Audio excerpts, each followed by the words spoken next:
So you're a philosopher? Yes. Yes. Yes. Yes. Yes. I think very deeply. I think very deeply. I think very deeply. I think very deeply. In about 4 seconds, a teacher will begin to speak. I think very deeply. Let us begin. What is up, good people? Welcome to the MadHouse. This is your host, Dave Johnson, coming to you every Sunday night at 10 o'clock on YouTube. Now, you can find us out on Facebook at facebook.com/WTT MadHouse, or you can follow us out on Twitter, which is twitter.com/WTT MadHouse. Now, I don't know what part of the world you are currently in, but as I'm recording this broadcast, it is cold than a motherfucker. It's witch's titty cold here in Chicago, Illinois. Actually, my guy who's out on Facebook put a post out here today. He's out there in California. Him and his lovely wife live out in California, and had the audacity to put a post out there talking about he could see his breath when he stepped outside. A pox on your house because it's cold than a motherfucker here in Chicago. Tonight, we're gonna go ahead and go quickly into the show because I got a whole lot that I want to talk about. So I'm not gonna waste a whole lot of time here. I want to go quickly into the show. But tonight we are discussing our kids and parenting in this social media world. Now what kicked this off for me this past Monday was Dr. King's, well, it was the holiday that celebrated Dr. King's birthday. His birthday is actually January the 15th. But we celebrated his birthday on this past Monday, and some posters went out. I subscribe to Tom Joyner's. I'm a fan of Tom Joyner's site out there on Facebook.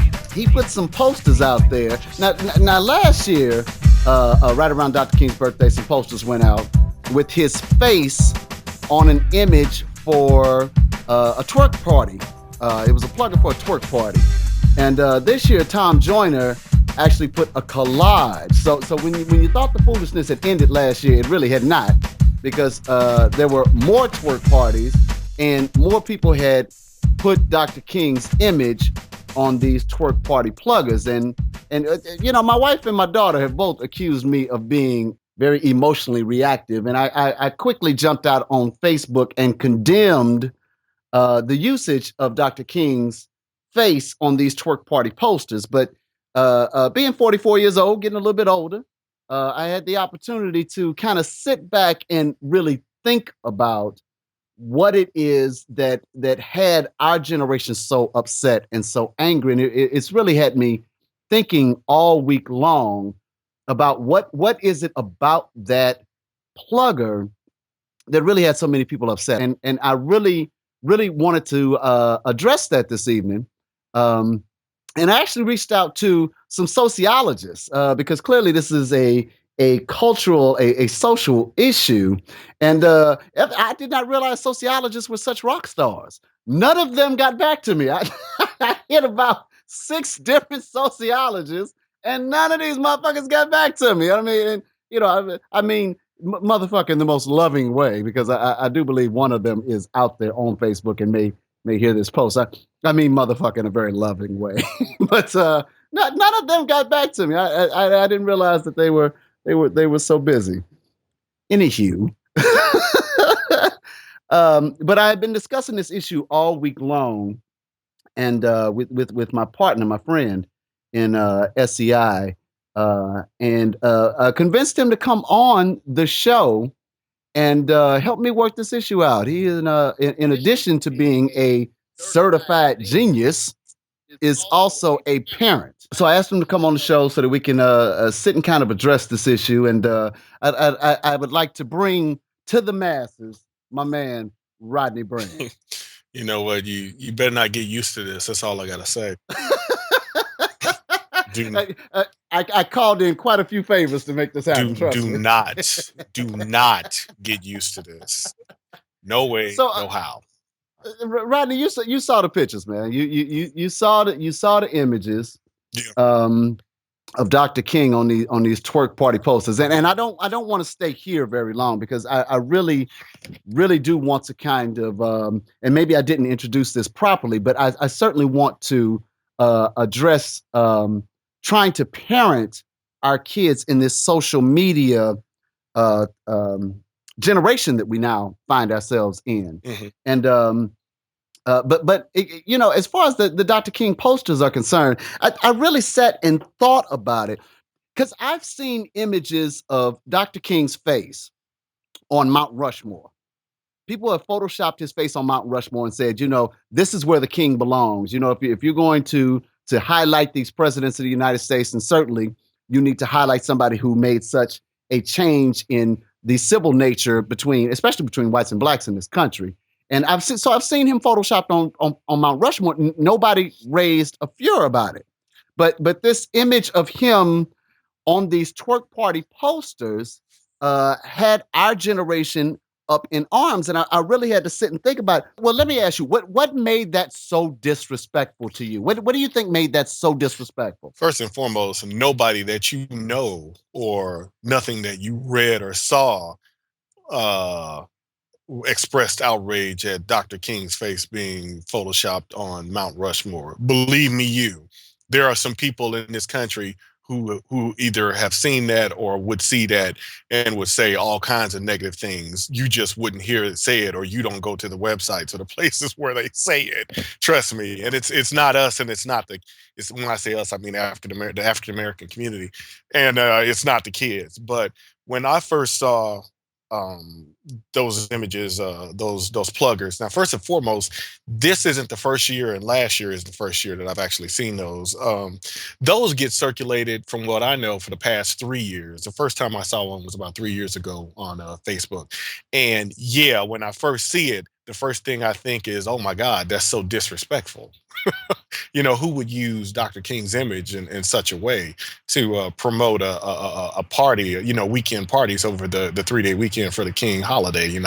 Do they know anything about the man? Do they learn anything about the man? Do they know how powerful he is and how powerful his image is and his memory and the history is? Those are the first things that you ask yourself. But just like we discussed, after getting over the initial dismay and backlash of seeing those images and talking about it and seeing other people just go off, I have to sit back and actually think. I say, we're talking about who would do that? What kind of people would do that? We immediately want to point a finger at the younger crowd, at the youth. And then I think, did we, when we were that old, did we do anything like that? Would we have came up with something like that as a joke, or something we thought was funny, or something we didn't truly understand, or something that you just do on a whim as a young person? Would we have done it? And if we did do it, would anybody would have saw it? Now, see, exactly. Now you're leading down to where I'm trying to go with the show this evening, because the first two things that I thought about is the contrast between his image and the remainder of the image on the twerk party poster. And being who we are, we understand who Dr. King is, what it is that Dr. King did.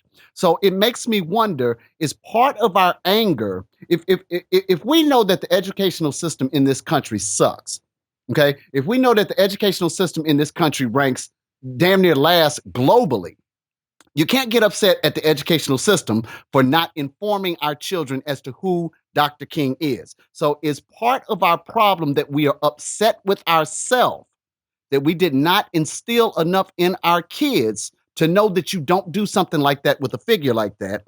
And then the other question becomes, and this leads me more towards where I'm trying to go, is the remainder of the image in that twerk party poster. The twerking kids, the twerking backside, the figure of the man there with the peace sign up and the gold medallion around. Does that imagery cause us anger because that imagery represents what this generation is to us? And as far as we're concerned, who Dr. King is and what this generation represents don't go together. So his face doesn't belong on that plugger. Is that part of the problem? I think it is, Dave. It's definitely part of the problem. But what I had to realize for myself, and once we talked about it, and I thought about it for a long time, is, can I hold the younger crowd responsible for being just what they are, the youth. You understand what I'm saying? Because Yep. when we were between the ages of 15 and 22, 25, or whatever, what are some of the things that we did that didn't get broadcast all across social media to hundreds, to thousands, to hundreds of thousands of people, where everybody could come in and condemn it and then say, "Oh my God, they're sliding down a slippery slope. Oh my God, this is horrible. They're Exactly. worse than we ever were, and what are we going to do about these kids?" Exactly. Exactly. Because when you and I or people we know did things, drew pictures, and acted up at that age, what would happen? If somebody caught us, a few people would know, they would deal with it, and then they would be over and we would go about our way. But now, since everybody's got their own personal, CNN or their own personal Twitter, their own personal entourage or people following them and seeing what they can do and getting their 15 minutes, or in some cases 5 minutes of fame, everybody knows when that one person or that one group does something that now we as adults figure is so wrong, so disrespectful, because we've already done it, we've already learned from it, so of course it's wrong. But now we see all these kids doing it because everything they do is broadcasted every 5 minutes across social media, the television, our phones, our tablets, our computers. We just know it now, and all of a sudden That's right. it seems like a catastrophe. You and I certainly discussed this all week long. We're making everybody else privy to it, but it's certainly is one of those things that you have to consider. Social media becomes an unblinking, unforgiving, unforgetting eye. The things that we put out there are out there to be either praised or condemned for eternity. Yes. Whereas when we were growing up, we make a mistake. Our parents, they chastise us for it. They say things to us. We feel bad about it. We go off, they go off, we come back together and everything's all good. And it's nothing that is constantly thrown back in our face. But the things that we put out there on social media sites are there for eternity. Once it's out there, it's out there. Oh yeah, the internet never forgets. So do we have to learn how to both parent differently and behave as children differently in a social media world when we understand that everything we do and say is completely and constantly under scrutiny, and everything that we do and say is out there for eternity? But does it add to already the stigma between children and adults, or children and their parents, to be able to share information with them when they know that, well, quite frankly, the parents don't have to ask because it's already out there on social media. Right. Right. You know what I mean? So where we had that almost privatization to our teenage life, they don't have. Right. And particularly when it comes to their mistakes, because even if they don't put it out there, if they don't put their mistakes out there, we're going to do it. Mm-hmm. Parents are going to do it. Have you ever had that moment with your child where they do something that's really, really messed up and you get real angry about it and you put it out there on a social media site so that you can get other parents to come back and go, yeah, my child is doing that same ignorant shit too. And you go, yeah. And then you go on and on for rant about how ignorant your child is. And long after you've forgotten about it and forgiven it, that child gets to go back and read those words over and over. So it almost seems like a permanent record in their mind of how their parents felt about them, where in your mind it was in that moment, but for them it just feels like, damn, this is what my parent thinks about me. Yeah. You know what I'm saying? I can see that from a kid's point of view, where every little thing they do might take them all the way to the Supreme Court. Exactly. That's right. Exactly. That's right. Exactly. Which is why kids are leaving Facebook in droves. Why are they leaving Facebook in droves? As a matter of fact, a recent poll of children between the age of 12 and 16 that are out there on social media sites, they don't even go to Facebook. Right. They don't even go to Facebook. Why?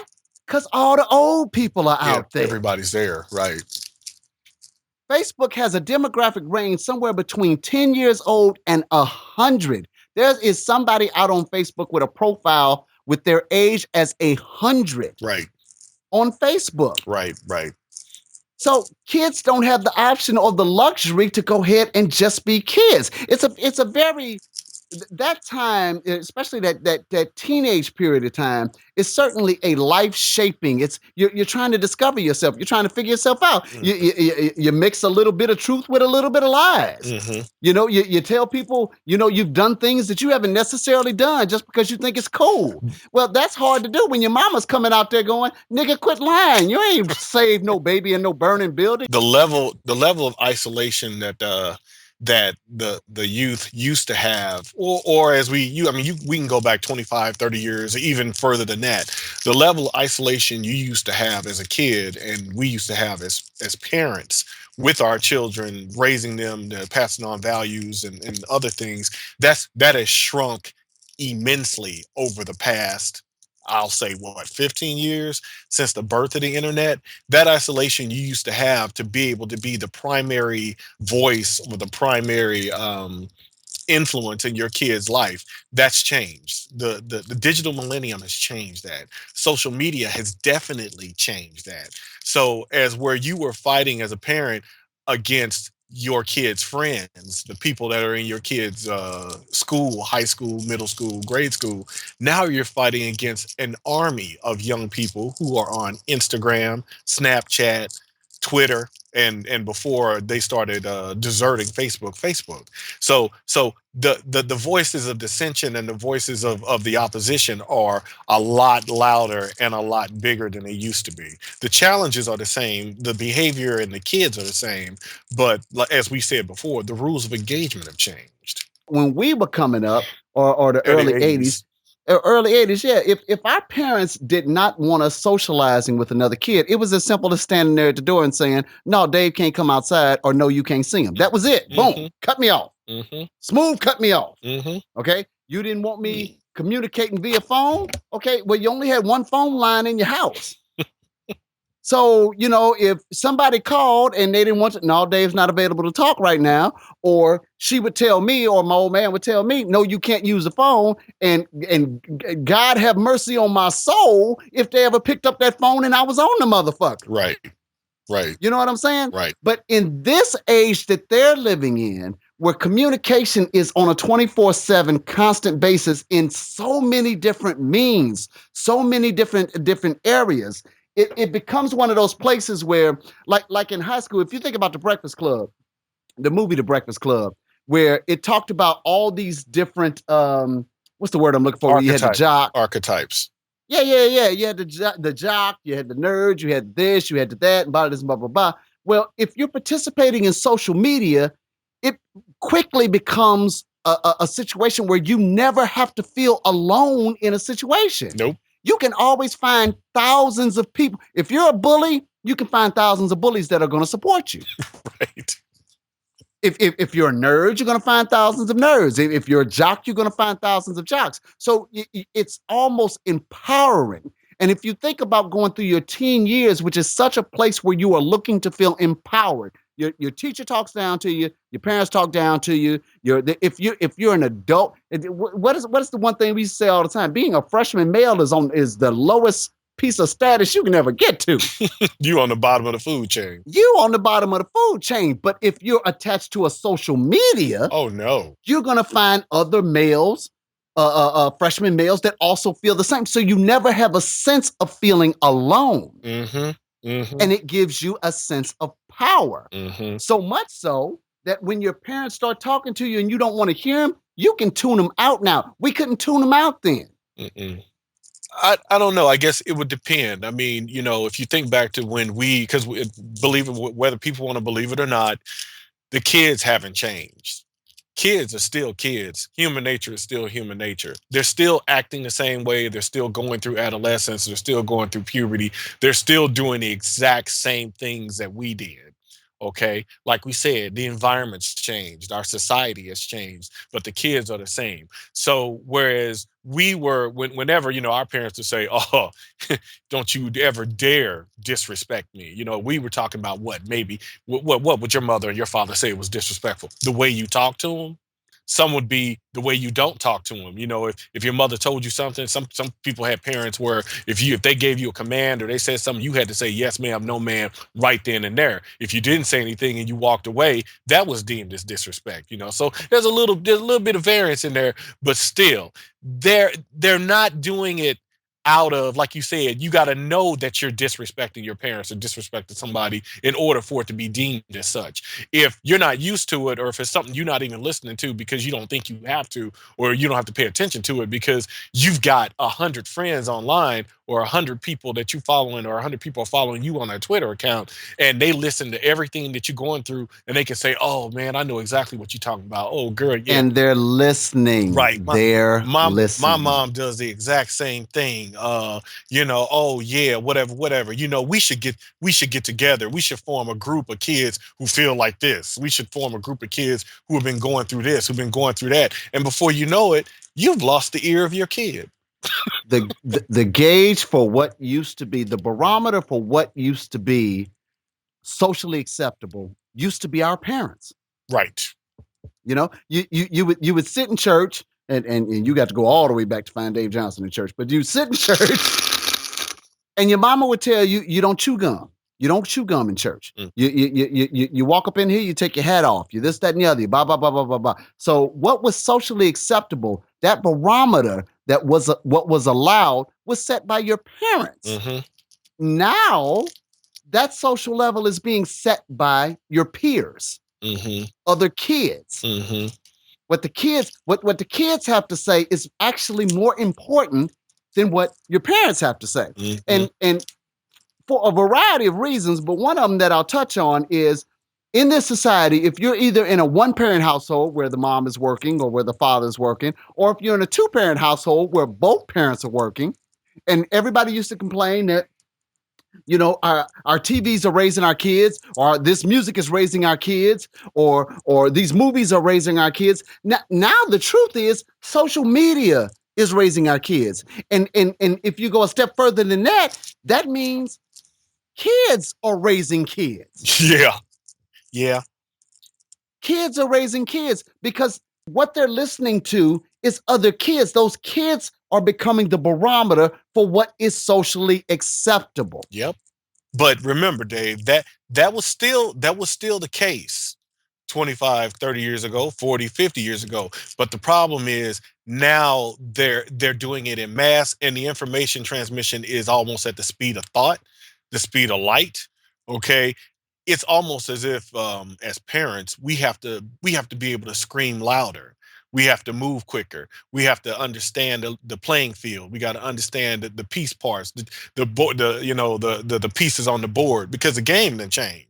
The people on either side of the board have not changed, but the game done changed. They got different pieces now. They got different aspects, different facets. We need to be faster. We need to understand it. And that's one of the things that we talked about too, is like, the scary thing is it's moving so fast. It's moving at an exponential rate, to the point where, oh my goodness, we're stuck in this level. And in order to keep up with what these kids know, we got to move. That's right. It's scary. It's scary. And what you said about kids raising kids, I mean, remember, you're right.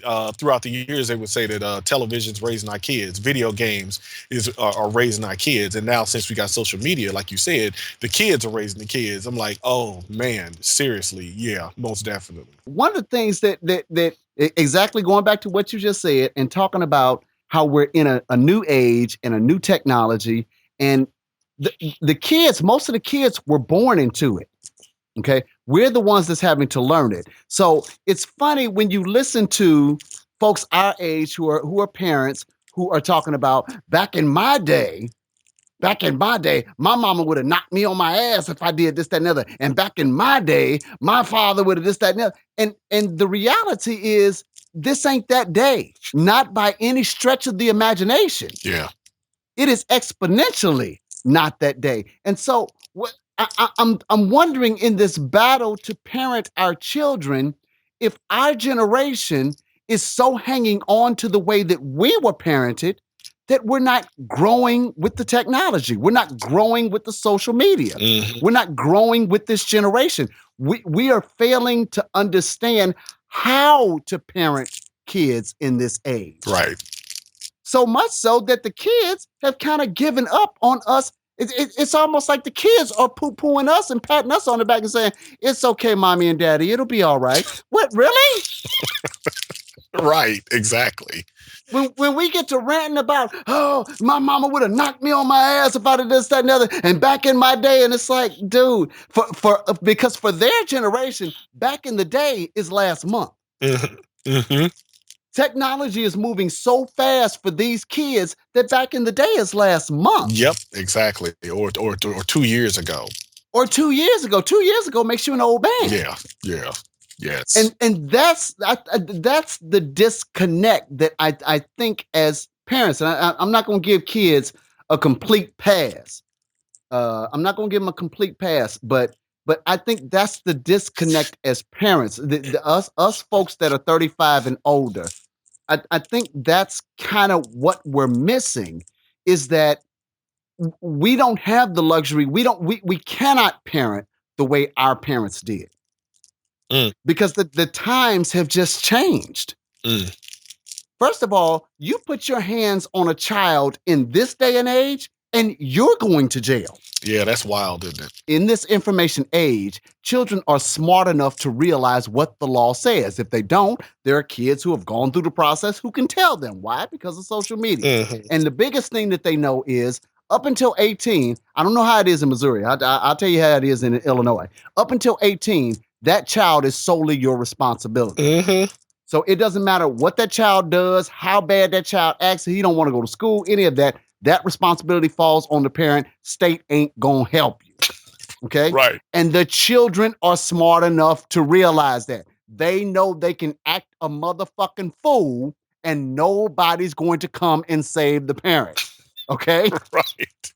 Nobody's gonna come save the parent. So my question becomes, as parents, raised the way that we were raised when we were in the 70s and 80s. In other words, parents say something, you do it, you don't do it, they go upside your head. If they don't go upside your head, brother coming by, uncle coming by, somebody coming by, somebody down the street, you getting your ass whooped. You may get your ass whooped 5-6 times. I don't know. Right. Okay? But in this generation, we don't get to parent the same way. Is our generation, are we angry at our kids because we don't get to parent the same way? That's an interesting question. I can see that, because you and I both know, and a lot of people from our era know that, there's certain things we just didn't do. Certain things we didn't say or we didn't do, unless we were quote unquote bad kids. You know what I'm saying? Certain things you just didn't do. And even in other communities across other demographics too. I mean, discipline may not be the same. I mean, things have changed over there too. It's changed all the way around. There were certain things you didn't do. And now when you get to be a parent or you're a teacher or you're a mentor, and these kids come up and say these things to you because everything's changed and the surroundings and the game is different, you want to immediately act like your parents or your mentor or your extended family act towards you, until you figure out, wait a minute, I can't, and it's a little different, and this kid is not exactly like I was. The kid is acting the same, the emotions are the same, the behaviors are the same, but the rules have changed. So yeah, definitely. And that can cause us to be real frustrated, because the next thing we want to do is, like we said earlier, we want to label these kids or this generation of kids as some disrespectful, no good little brats. And it's only because they were born into a system that they know how to navigate and manipulate through. We're catching up. Oh, the apple of knowledge is presented to them earlier than it was to us, if you want to say it like that. Remember, we had to fight and struggle to get knowledge about the real world, to get knowledge about being a grown-up, to get knowledge about what's really waiting on us out there, because our parents, they did what they did to keep that away from us until they figured we was ready for it. Can you imagine how tough that is today? Can you imagine the story of Adam and Eve and the tree of knowledge? Can you imagine how hard it is to keep knowledge from a kid today? Mm, We mm. we talked about that. I mean, I've talked to a lot of people, and I've heard people talk. People with kids, people without kids. Oh no, my if I had kids or this and that, my kids ain't gonna. They're not gonna have a iPhone at 10 years old. They're not gonna have the internet, or I'm gonna watch them on the internet, and they're not gonna be able to get on computers or this and that and that and that. Now I hear them talking, right? But then I watch them acting. And I'm like, first thing first, when they go to school, what do they put in front of them? A computer, some sort of laptop, some sort of mobile internet connected device. There's Wi-Fi in the school. Okay. Can you imagine sending your kid out to go to school, or sending them out to hang out with the kids, or play at the community center, or do anything, and they're the only one without a cell phone? Mm, Can you imagine sending your kid out and he or she is the only one who ain't never touched a Wii, an Xbox, or a PlayStation? can, can you imagine a kid walking out to be with other kids and not know what Facebook and Twitter is? You just made your kid a pariah. and dude, you hit that right on the head, because I was going to say that the only other option would be to suspend social media for your child, and if you do so, you killing them. you, you you killing your kid if you do that. You might as well send him to school with a great big bullseye on his back and say, "That's the one to kick. That's the one's ass you need to kick." You know, I, I, exactly. I know people who, people, you go to church currently, whatever faith you are, whatever, and they keep their kids deep seated in some sort of, morality or whatever surrounding their faith.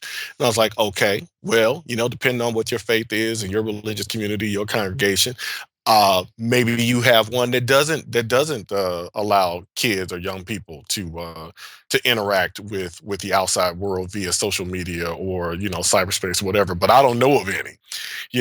They try to create their own microcosm, or try to filter the material that the kids get. They're trying to say, well, okay, if they're gonna listen to rap music, I want it to be Christian rap. You can't listen to secular rap music. You can't listen to secular R&B, or this and that. And a lot of that does work. A lot of that does work. But I mean, once again, let's talk about kids. Let's talk about young people. I mean, are we saying there aren't instances of where these kids who have access to this stuff aren't going on their own, talking to other kids and other people, or finding out other information, or seeking out information that their parents or their mentors or their pastors or whoever don't know about? Come on, let's be serious. We're talking about kids. So basically, you can't hide it from them. You can't keep it from them. So you got to learn to deal with, and you got to learn to maneuver with it. It's some people will call it a necessary evil. Because what I was about to say is, even if you do that, you want your kid to go out, even if they don't create their own businesses or start their own corporations, they got to get a job at some point to get going on something in life. They got to go get a job. They got to have they got to use digital media. They got to use the information age, the information systems out there. They got to have some knowledge. It's in schools, it's everywhere. So you can't keep them away from it, because that's where our society is going. So you got to learn to deal with it, Dave. So are we overreacting?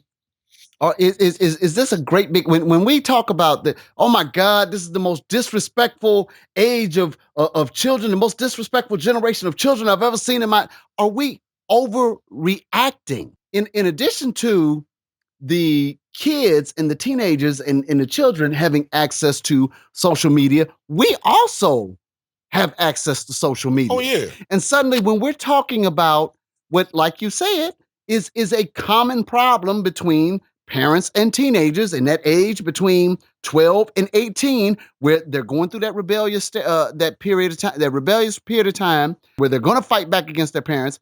And where it used to be an issue where you could talk about it to your neighbor or talk about it to your friend, this, that, and that. Now you can talk to thousands of people about it. The same access that the kids have to thousands of like-minded people, you have access to thousands of like-minded people. Right. And when you hear thousands of people saying the same thing, oh my God, suddenly it seems like an epidemic. No, you're on a social media site that a other billion people are on, and there's a real good chance that a couple thousand are going to think like you. You gotta remember, Dave, that technically, from from a statistical view, we are, as far as the information age is concerned, we're little kids. As a civil wait, in fact, we're infants. The information age just not started a little bit before the turn of the millennium. Would you say somewhere around there? Dude, we're infants with respect to the information age. The question here is, when will it normalize? It's got to normalize, unless we blow ourselves up or there's an apocalypse or a pandemic or something like that. It'll normalize. The question is, when when are we as a society going to catch up and be able to be okay with whatever okay is with the information overload, the information flood that we have now? Because right now we're we're we're shaking. We're having a you know a seizure with it. We're shaking with it. We can't deal with it. We don't know how to deal with the blast of information that we get 24/7 today. In fact, they've people have already talked about it. They've talked about it in the work world. It's like it used to be, when pagers came up, pagers, email, and all this stuff. You got instant messages either outside or inside your job, and the kids are on the forefront of this. At least they're younger than us and they're growing up with it. The question is going to be, when they get to be 40 years old, 40, 50 years old, will Western civilization or our society as a whole be able to deal more, or how will we learn to deal with information and the readability or whatever, the abundance of it, and how quickly we can get to it? How will they be able to deal with it? That's going to be the question. Because right now, I totally agree with you. It's affecting the way we're raising our kids. It's affecting the way the kids are growing up. But I got to believe at some point that we as a society will normalize with respect to the information age. So the question, returning everything back to the beginning, are they more disrespectful? Are they more disrespectful, or because of social media, are we seeing teenagers behaving as teenagers as we behaved when we were teenagers, but there's no forgiveness for it? To answer your question, finally, I would say no. I don't think they're more disrespectful or any worse than we were. I think that their behavior and their activities are exactly the same. It's just that society has changed, and the information that we get on them is blown up, sensationalized, and skewed. That's why we sit around and complain about them. I don't care. I know, as much as you do, Dave, as much as I hate seeing saggy jeans. I hate it. I hate them. I was like, that looks so damn stupid to me. But guess what? My mama couldn't understand why I wanted two tone stone wash jeans, but I had to have them. Of course I didn't. So Of course I didn't get them when everybody else was wearing them. I had to get them after they went out of style, because my mom didn't have a lot of money. My family didn't have a lot of money. We had to buy. I had to wear the styles 2 years out of style. But your parents? Why do you have to have those ripped jeans? Why do you have to have an Atari? Why do you have to have an Intellivision? Why do you have to have these things, or things that our parents thought was stupid? Same thing, exact same thing. The kids want to wear their pants. They want to wear their pants sagging or whatever, no matter how many times you tell them where that came from. I don't care how much we complain. It seems like the more you complain about it, the more they do it. What's different?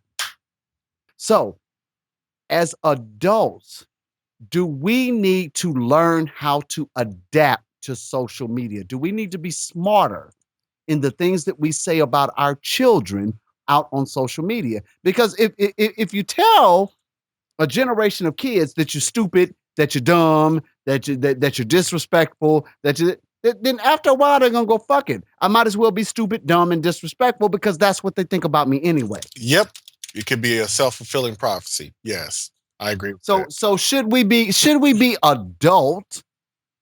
Should we be smart enough as adults to learn how to use this social media site? Dare I say, oh, I don't know, reaffirm the positive shit that they're doing instead of constantly reminding them of the negative shit that they're doing. Yeah, I agree with that. But I, I want to challenge our parents. I want to challenge our adults. I want to challenge all of these people who are so quick to drop labels on these kids to remember your teenage years, to remember the things that you did, to remember the mistakes that you made. And look how you turned out. Right. And I guarantee you, if they were honest with themselves, there was a period of time they were all of those things that they're labeling this generation. They were. You know, one of my favorite stories in the world, and you know this story well. I've shared this story 40 million times, but I'll go ahead and wrap this whole thing up with this story because it's so hard for me to get upset with this generation for rebelling and for being what a teenager is, which is somebody who at some point in time stands up to their parents and challenges their parents' teaching. And let me go to the story. So I'm 17, 18 years old in my senior year of high school, and my parents are celebrating their 25th anniversary. So I was born late in life. Like I said in the last story, I was born late in life to my parents. And so my brothers and sisters were much older than I was. And so what they did for my parents is they gave them a gift of a weekend away to stay at a hotel and do whatever old people do because they wasn't fucking, trust me. And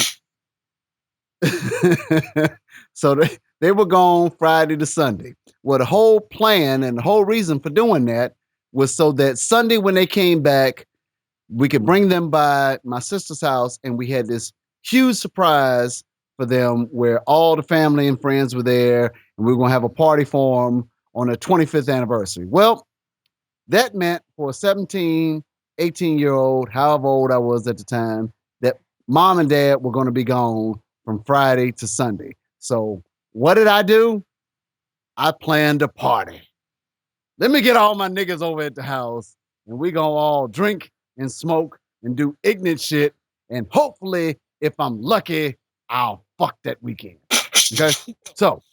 No, not you, Dave. Not you. I don't know what you're talking about. So anyway, friends came over, everybody came over. We get to drinking, we get to smoking, and everybody's partying and kicking it. And my father had bought an RCA VHS camcorder, right?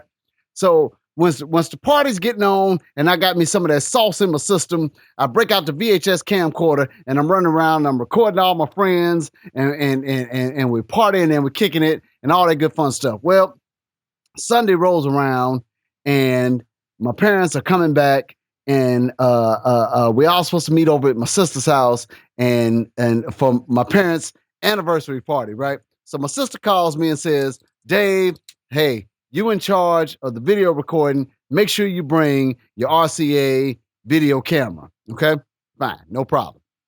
Well, when I recorded the party was on the only blank VHS tape that I had. So I said, cool, no problem. Okay, I'm going to erase the evidence and just record this party over the motherfucking VHS tape. Okay, cool. So we get there and my parents are there and they're surprised. Oh shit, because we got family that came in from out of town. They came in from out of town for my parents' 25th anniversary, and everybody on my mama's side of the family, everybody on my mama's side of the family, all them folks from Kansas City, all them folks from Philadelphia, some of them folks from New Jersey, all them folks are reverends or deacons or something in the church. They deep in the church. Everybody on my father's side of the family, heathens, every last one of them. But all the folks that showed up was folks on my mama's side of the family. So they're there for the 25th anniversary, and we're there, and it's great, and everybody's giving testimony, and they're talking about all the decades that my parents are married together and telling all the things that happen in pop culture and stuff that happen in politics, and we're having fun, and we're drinking punch, and it's great. And my brother was in the army and he was all the way over there in Germany and he sent a tape back. And it was congratulating my parents on the 25th anniversary. And we sitting around watching that and we're crying about it. And it's a beautiful thing, right? And I'm sitting there and I'm recording the whole thing on the VHS recorder, right? Right. So I'm recording the whole thing. So after everything is over, all the kids go upstairs, the parents and the adults downstairs say, hey, let's watch the 25th anniversary of my parents because they've been married for 25 years and it's beautiful, right? Okay, so they downstairs and they say they're going to watch it. I'm upstairs with my nieces and my nephews because we all around the same age and we up there kicking it. And suddenly, out of nowhere, I hear, David!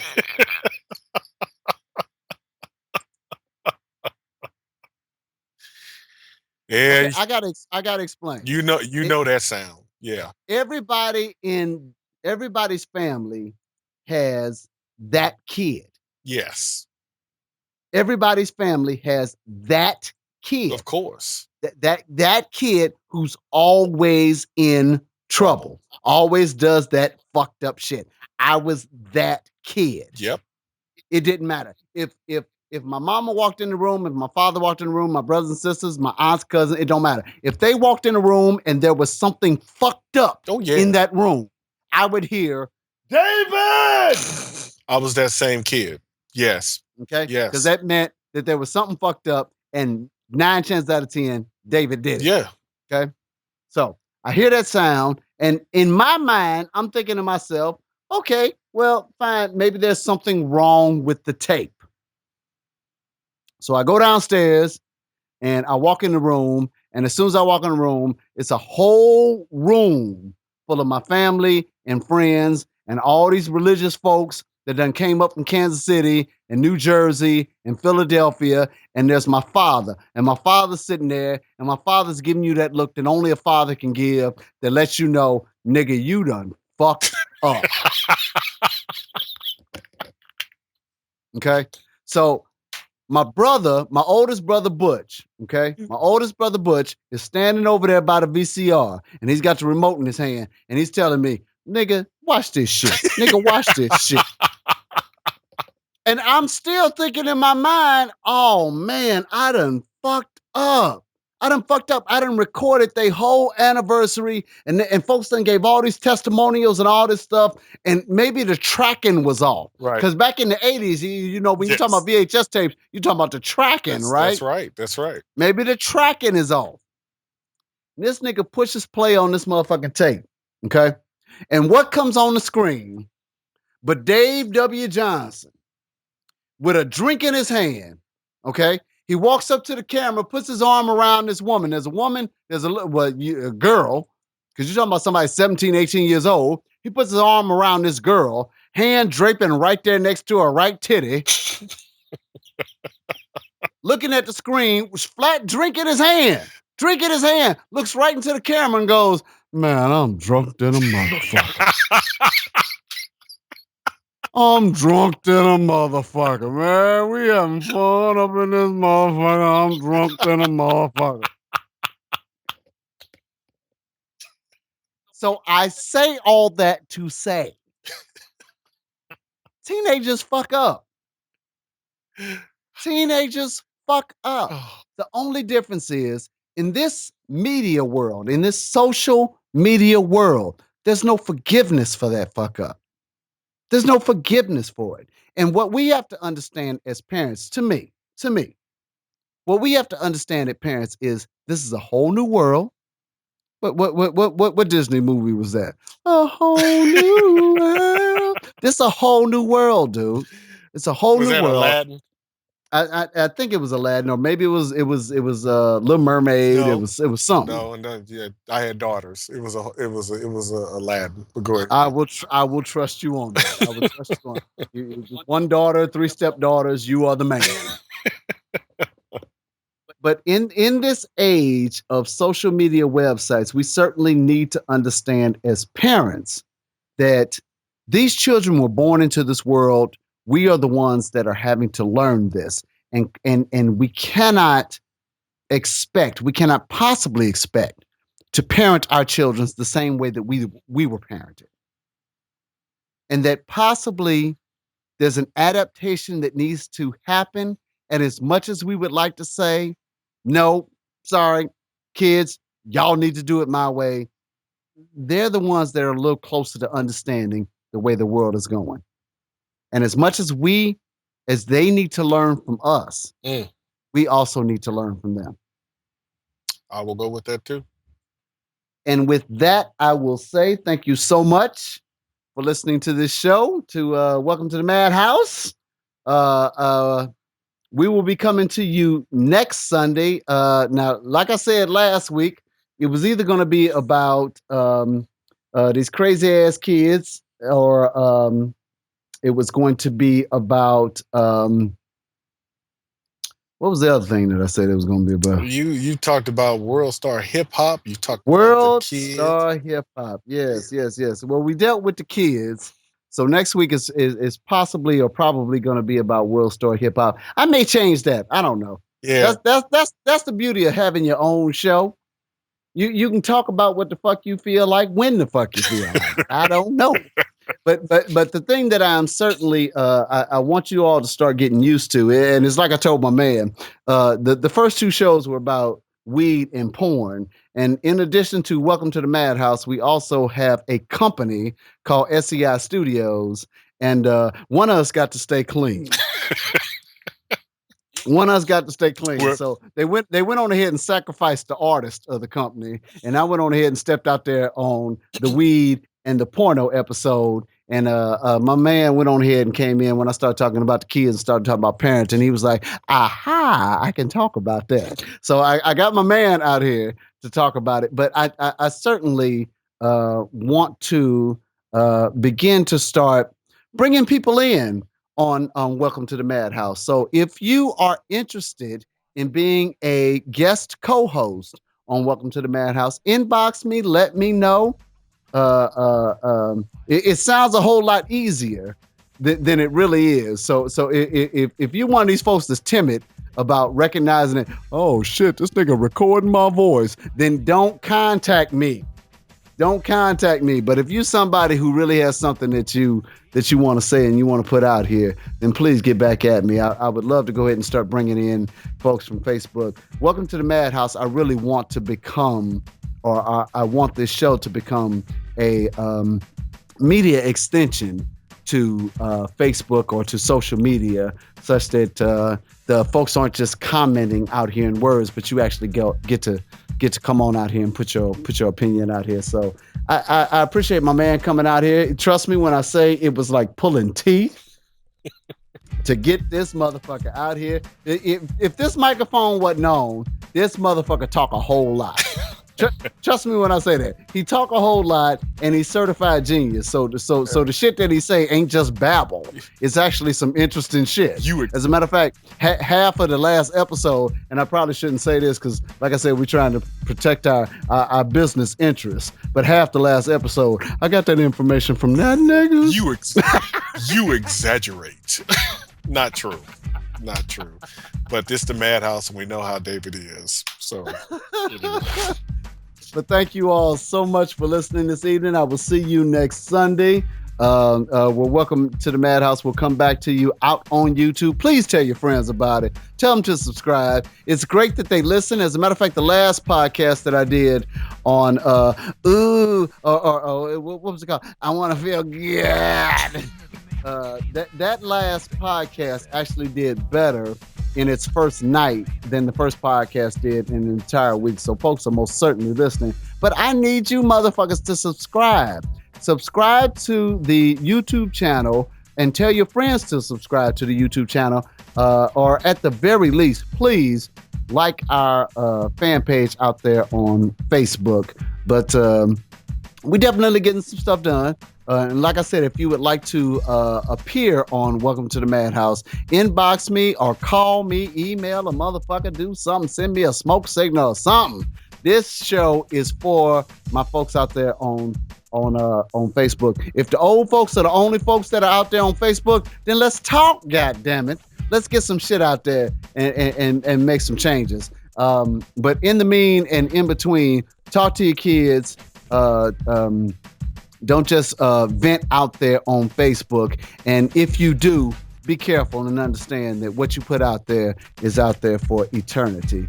And your kids get to go back and read that. So just be very careful of it. And as much as we would like to go ahead and parent like we used to, we can't do it no more. So social media has changed things, and I'm gonna use that shit because it's about to make me famous. So I want to thank my nigga Rodney T for showing up and welcome to the MadHouse. Thank you so much for showing up this evening, man. You a genius. Yeah, right. Okay. Oh, nigga, you is. I got the test scores to prove it. Goddamn. Don't make me break out black shit on your ass. Don't make me break out black shit. He'll pull out them goddamn test scores, nigga. You're certified genius. We burned those a long time ago, and he wouldn't go looking anyway. So you and Stevie Wonder, genius. But thank y'all for listening to Welcome to the MadHouse, and I'm gonna catch y'all next Sunday. Peace.